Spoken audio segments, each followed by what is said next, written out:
नमस्कार। श्री शक्ति ज्योतिष भवन में आपका स्वागत है। आज का हमारा विषय है, हर किसी व्यक्ति के मन में एक इच्छा होती है और मोस्टली ये रियलिटी भी है।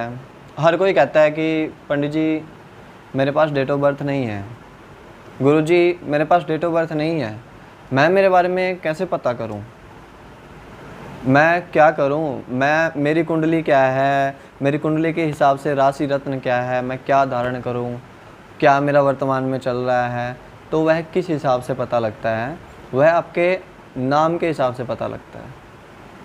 प्रसिद्ध नाम जो भी आपका है, ए टू जेड कुछ भी है, चाहे उसके प्रथम अक्षर से, मान लीजिए आपका नाम कुछ भी है, पै से नाम मान लीजिए कुछ भी आपका, पै नाम के हिसाब से आपकी राशि हुई कन्या।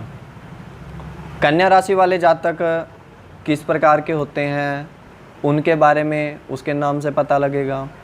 और कन्या राशि जैसे ही हमें पता लगी कि उसकी कन्या राशि है, तो कन्या राशि पर वर्तमान ग्रहों की स्थिति,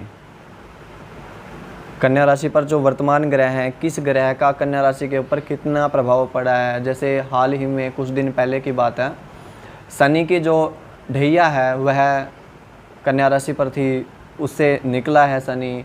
उसके बाद कन्या राशि वालों के ऊपर क्या प्रभाव है, और वर्तमान में मान लीजिए आज चंद्रमा कन्या राशि पर है और कन्या राशि के ऊपर चंद्रमा आज क्या प्रभाव डालेगा, किस प्रकार का प्रभाव डालेगा, कौन से ग्रह की उसके ऊपर दृष्टियां हैं, तो उसके हिसाब से आपके नाम के हिसाब से पता लगता है। सामान्य तौर पर आप ये पूछना चाह रहे होंगे कि मेरी डेट ऑफ बर्थ में कंफ्यूज है, जो रियल है अलग है, डॉक्यूमेंट में अलग है। मोस्टली ये भी बोल देते हैं कि जिनके हाथ नहीं होते क्या उनकी किस्मत नहीं होती। सब कुछ होता है, उनके नाम के हिसाब से पता लग जाता है। और मुख्य रूप से सामान्य तौर पर आपको एक बात मैं बता दूं कि अगर मैंने नाम के हिसाब से आपकी कुंडली निकाल दी, अगर डेट ऑफ बर्थ के हिसाब से भी आपकी कुंडली निकाल दी, तब ज़रूरी नहीं कि मात्र पूजा पाठ से ही आपका कल्याण हो जाएगा, मात्र उपाय से ही आपका कल्याण हो जाएगा, या उसी से आपको परमात्मा मिल जाएंगे। ज्योतिष जो है वह क्या है, सबसे पहले यह डीपली जान लीजिए। ज्योतिष आपका भविष्य नहीं बदल सकती, ज्योतिष आपको परमात्मा से नहीं मिला सकती। ज्योतिष आपके ग्रहों की दिशा और दशा उसके ऊपर प्रभाव डालती है, वो भी उसके विधिवत रूप से उपाय होने के बाद। ज्योतिष बनाई ही इसलिए गई थी ताकि व्यक्ति अपने वर्तमान ग्रह की स्थिति जान के, ग्रह गोचर की स्थिति जान के उनके निमित्त कोई न कोई पूजा पाठ कर सके। अर्थात बात कहाँ पर आ जाती है? कर्म के ऊपर। गीता में भी कहा गया है, कर्मण्येवाधिकारस्ते मा फलेषु कदाचन माम कर्म फल हेतुर्भु ते स्वंगस्तुति कर्मणि। अर्थात कर्म ही पूजा है। अगर आप कर्म करोगे तब उसके बाद आपको फल निश्चित रूप से मिलेगा। कहते हैं भगवान कहीं नहीं है, भगवान हमने देखा नहीं है। उनसे मेरा एक सिंपल सा क्वेश्चन है, जो ये कहते हैं कि भगवान कहीं नहीं है, भगवान हमने देखा नहीं।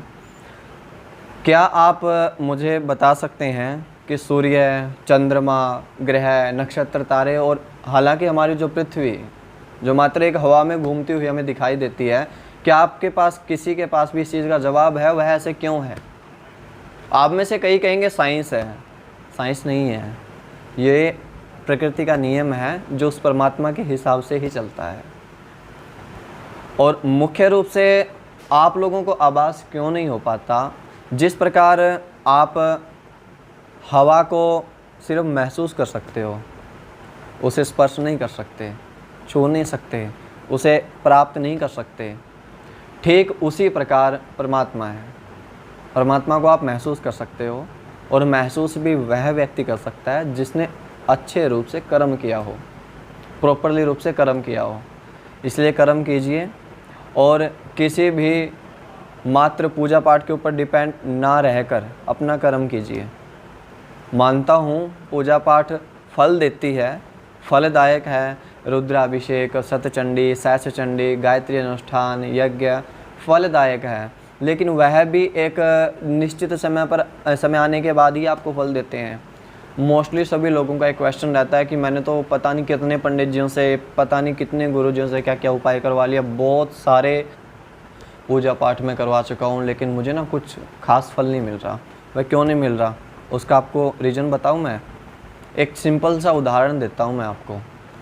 आपके पास एक मटका रखा हुआ है और उस मटके के अंदर थोड़ा सा पानी है, आधा मान लीजिए उसके अंदर पानी है। उसके बाद कई लोग आपके पास आएंगे कि थोड़ा सा पानी पिला दो, थोड़ा सा पानी पिला दो, तो धीरे धीरे आपका वो मटका खाली हो जाएगा। और आपको उस मटके को भरने के लिए अगर आप दोबारा से किसी दूसरे मटके से गिलास से ही जल डालोगे तो वह कितनी बारी में भरेगा? कम से कम 20 या 30 या ज़्यादा भी हो सकता है, कैलकुलेशन नहीं की मैंने। और 20 या 30 के बाद वो मटका भरेगा। अगर आप 20-30 गिलास उसके अंदर डालोगे तब जाके मटके के अंदर पानी होगा कि हाँ इसके अंदर पानी फुल हो गया है। वह ठीक उसी प्रकार उसके अपोजिट हम आपके कर्म को ले लेते हैं। आप कर्म तो करवा रहे हो इतना, 2 पंडितों ने पूजा कर दी, 3 ने कर दी, ज़्यादा से ज़्यादा 5 पंडितों ने बैठ के आपके निमित्त 1.25 लाख जाप कर दिया, लेकिन आपके हिसाब से आपके शरीर को या आपकी आत्मा को या आपके कर्मों को इतने पूजा पाठ की आवश्यकता है, कम है। जितनी जो आपने करवाई ना उतने पूजा पाठ की आवश्यकता नहीं है, उससे अधिक पूजा पाठ की आवश्यकता है। जिनको थोड़ी सी पूजा पाठ में फल मिल जाता ना, वो समझ लीजिए कि उनका मटका फुल है। और जिनको 20,000, 25,000, 30,000, 40,000, 50,000 उन्होंने भी खर्च कर दिया, उसके बाद भी उन्हें फल नहीं मिल पा रहा ना, तो इसका मतलब उनके कर्म में कमी है। अभी उनके निमित्त और कर्म होना बाकी है। जब उनके निमित्त पूरा कर्म हो जाएगा तब उनका मटका जो है भर जाएगा। मुख्य रूप से कर्म के ऊपर सब कुछ आधार जो है ना वो कर्म के ऊपर है। कर्म कीजिए और फल की इच्छा मत कीजिए। जब आपके कर्म, जो आपके पुण्य जो हैं वह अधिक हो जाएंगे तब आपको स्वतः ही अपने आप में महसूस हो जाएगा। और रही बात कर्म की, 18 के 18 पुराणों में व्यास जी ने 2 बड़ी अच्छी बातें कही हैं। अष्टादश पुराणेषु व्यासस्य वचनं द्वयम् परोपकारेण पुण्यस्य पापाय परिपीडनम्। अष्टादश पुराणेषु 18 के 18 पुराणों में व्यासस्य वचनं द्वयम्, व्यास जी भगवान के 2 ही वचन हैं। परोपकार एवं पुण्यस्य, किसी के ऊपर किसी भी प्रकार का उपकार करने से बड़ा कोई पुण्य नहीं है। और पापाय परिपीडनम, किसी को किसी भी प्रकार की पीड़ा पहुंचाना उससे बड़ा पाप नहीं है। शेष आपका कर्म, पूजा पाठ कीजिए, धर्म कर्म कीजिए। और यह बिल्कुल भी मत सोचिए कि मैंने पूजा पाठ करवाया और मेरे को फल नहीं मिला। आप यह सोचिए कि इतना पूजा पाठ जो मैंने करवाया वह मेरे हिस्से में आया। यह मेरा मानना तो है ही, ये मेरी आजमाई हुई बात है। और आप आसपास में कभी भी पूजा पाठ करके आजमा भी लेना। जो भी आप कर्म करते हो, जो भी भगवान जी के निमित्त छोटे से छोटा आप हवन पूजन भी करवाते हो ना, वह भी आपके खाते में जुड़ रहा है। वह आपके लिए प्लस पॉइंट है। आपके हाथों से कम कुछ कर्म तो हुआ।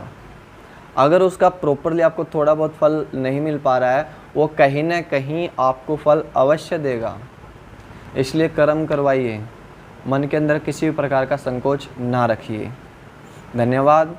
आज के लिए सिर्फ इतना ही। हमारे चैनल से जुड़े रहिए और चैनल को नीचे जो लाल कलर का बटन है सब्सक्राइब का, वो दबाते हुए सब्सक्राइब कर दीजिए। उसके बाद उसके पास जो बेल आइकन है उसको भी प्रेस कर दीजिए, ताकि भविष्य में आने वाली सभी वीडियो की नोटिफिकेशन आपके पास पहुंच सके। धन्यवाद।